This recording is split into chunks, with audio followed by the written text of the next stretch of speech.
ಇನ್ನು ವಿದ್ಯುತ್ ಇಲ್ಲದೆ ಗದಗ್ನಲ್ಲಿ ನೇಕಾರರು ಪರದಾಡ್ತಾ ಇದ್ದಾರೆ. ವಿದ್ಯುತ್ ಮಗ್ಗಗಳಿಗೆ ಉಚಿತ ವಿದ್ಯುತ್ ನೀಡಲು ಆಗ್ರಹವನ್ನ ಮಾಡಲಾಗ್ತಾ ಇದೆ. ನೇಕಾರರಿಗೆ 20 HP ಫ್ರೀ ಕರೆಂಟ್ ಭರವಸೆ ಕೊಟ್ಟಿತ್ತು ಕಾಂಗ್ರೆಸ್ ಸರ್ಕಾರ. ಅಧಿಕಾರಕ್ಕೆ ಬಂದ ಮೇಲೆ ವಿದ್ಯುತ್ ನೀಡ್ತಾ ಇಲ್ಲ ಅಂತ ಕಿಡಿಕಾರ್ತಾ ಇದ್ದಾರೆ. ಇದೀಗ ಹೆಚ್ಚು ಬಿಲ್ ಬರ್ತಿರೋದ್ರಿಂದ ಬಿಲ್ ಕಟ್ಟಲು ಪರದಾಡ್ತಾ ಇದ್ದಾರೆ. ಇಂದಿನಿಂದ ನೇಕಾರರು ಬಿಲ್ ಕಟ್ಟದಿರಲು ನಿರ್ಧಾರವನ್ನ ಮಾಡಿದ್ದಾರೆ. ವಿದ್ಯುತ್ ಇಲ್ಲದೆ ಗದಗ್ನಲ್ಲಿ ನೇಕಾರರ ಪರದಾಟ ಇದು. ವಿದ್ಯುತ್ ಮಗ್ಗಗಳಿಗೆ ಉಚಿತ ವಿದ್ಯುತ್ ನೀಡಲು ಆಗ್ರಹವನ್ನ ಮಾಡಲಾಗ್ತಾ ಇದೆ. ನೇಕಾರರಿಗೆ 20 HP ಫ್ರೀ ಕರೆಂಟ್ ಭರವಸೆಯನ್ನ ನೀಡಿತ್ತು ಕಾಂಗ್ರೆಸ್ ಸರ್ಕಾರ.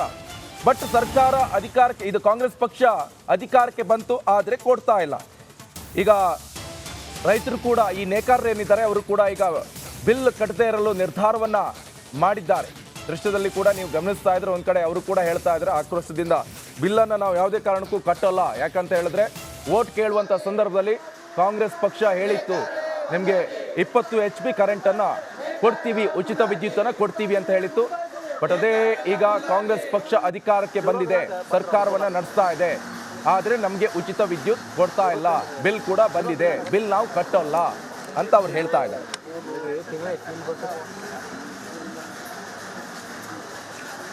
ಈ ಬಗ್ಗೆ ನಮ್ಮ ಪ್ರತಿನಿಧಿ ಮಂಜು ಪತ್ತಾರ್ ಒಂದು ಪ್ರತ್ಯಕ್ಷ ವರದಿ ಕೊಟ್ಟಿದ್ದಾರೆ, ನೋಡ್ಕೊಂಡು.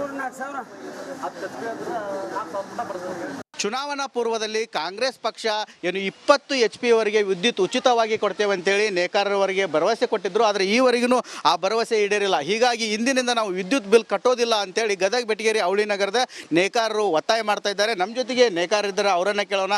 ಸರ್, ಏನು ಪ್ರಣಾಳಿಕೆ ಹೇಳಿದ್ರು ಮತ್ತು ಯಾಕೆ ಕೊಟ್ಟಿಲ್ಲ ಇಲ್ಲಿವರೆಗೆ? ಸರ್, ಇದು ಚುನಾವಣೆ ಪೂರ್ವದಲ್ಲಿ CM ಅವರು ಏನು ಹೇಳಿದ್ರು ಅಂದರೆ 20 HP ವರೆಗೆ ನೇಕಾರರಿಗೆ ಉಚಿತವಾಗಿ ವಿದ್ಯುತ್ತನ್ನು ಕೊಡ್ತೀವಿ ಅಂತ ಚುನಾವಣೆ ಪೂರ್ವದಲ್ಲಿ ಘೋಷಣೆ ಮಾಡಿದರು. ಅದು ಇನ್ನೂವರೆಗೂ ಕೂಡ ಜಾರಿ ಆಗಿಲ್ಲ. ಸರ್ಕಾರ ರಚನೆಯಾಗಿ 4 ತಿಂಗಳಾಯಿತು, ಇನ್ನೂವರೆಗೆ ಜಾರಿ ಆಗಿಲ್ಲ.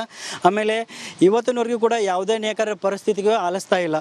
ಅದಕ್ಕೋಸ್ಕರ ನಾವು ಗದಗ ಬೆಟಗೇರಿ ವೃತ್ತಿಪರ ನೇಕಾರರು ಮತ್ತು ಕರ್ನಾಟಕ ರಾಜ್ಯ ನೇಕಾರ ಸೇವಾ ಸಂಘದವರು ಸೇರಿಕೊಂಡು ನಾವು ಇವತ್ತಿನಿಂದ ಉಚಿತ ಬಿಲ್ ಬರೋವರೆಗೂ ಕೂಡ ನಾವು ಕರೆಂಟ್ ಬಿಲ್ಲನ್ನು ಕಟ್ಟುವುದಿಲ್ಲ ಅಂತ ನಾವು ಈಗಾಗಲೇ ಎಸ್ಕಾಂದವರಿಗೆ ಮನವಿಯನ್ನು ಕೂಡ ಮಾಡಿದ್ದೀವಿ. ಆಮೇಲೆ ಸರ್, ಈಗ ಕಾರ್ಮಿಕರ ಪರವಾಗಿ ಕಾರ್ಮಿಕರ ಥರ ನಮಗೂ ಕೂಡ ಸವಲತ್ತುಗಳು ಸಿಗ್ತಾ ಇಲ್ಲ. ಇವತ್ತು ನಮ್ಮ ನೇಕಾರರನ್ನು ಕೂಡ ಒಬ್ಬ ಕಾರ್ಮಿಕರಾಗಿ ಪರಿಗಣನೆ ಮಾಡಬೇಕು. ಅವ್ರಿಗೆ ಸಿಗ್ತಕ್ಕಂಥ ಸ್ಕಾಲರ್ಶಿಪ್ ಆಗಿರ್ಬೋದು, ವಿದ್ಯಾವೇತನ ಆಗಿರ್ಬೋದು, ವೈದ್ಯಕೀಯ ಸೇವೆ ಆಗಿರ್ಬೋದು, ಮತ್ತು ಕಡಿಮೆ ದರದಲ್ಲಿ ಸಾಲ ಸೌಲಭ್ಯ ಆಗಿರ್ಬೋದು, ಯಾವೂ ಸಿಗ್ತಾ ಇಲ್ಲ. ಅದಕ್ಕೋಸ್ಕರ ನಾವು ನೇಕಾರ ಸಮ್ಮಾನ್ ಕೂಡ ಅದನ್ನು ಇವಾಗ ಬಂದ್ ಮಾಡಿದ್ದಾರೆ. 5,000 ಬರ್ತಾ ಇತ್ತು, ಇವಾಗ ಅದು ಕೂಡ ನಿಲ್ಲಿಸ್ಬಿಟ್ಟಿದ್ದಾರೆ.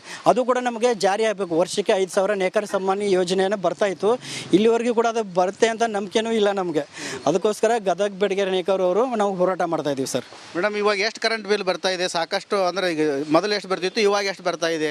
ಮೊದಲು 3,000, 2,500 3,000 ಬರ್ತಾ ಇತ್ತು ಸರ್ ಕರೆಂಟ್ ಬಿಲ್ಲು. ಇವಾಗ ನೋಡಿದರೆ 4,000, 5,000, ಒಂದೊಂದು ಸತಿ 6,000ವರೆಗೂ ಕರೆಂಟ್ ಬಿಲ್ ಹೋಗ್ತಾ ಇದೆ. ಇದರಿಂದಾಗಿ CM ಅವ್ರು ಹೇಳಿದ್ದು ಯಾವುದು ಈಡೇರ್ತಾ ಇಲ್ಲ ನೇಕಾರರಿಗೆ. 20 HP ಫ್ರೀ ಕೊಡ್ತೀವಿ ನೇಕಾರರಿಗೆ ಅಂತ CM ಅವರು ಹೇಳಿದ್ರು. ಪ್ರಣಾಳಿಕೆ ಹೊಡಿಸುವಾಗಲೂ ಹೇಳಿದ್ರು, ಅಧಿಕಾರ ಬಂದ ಮೇಲೆ ಬಹಿರಂಗವಾಗಿ ಹೇಳಿದ್ರು.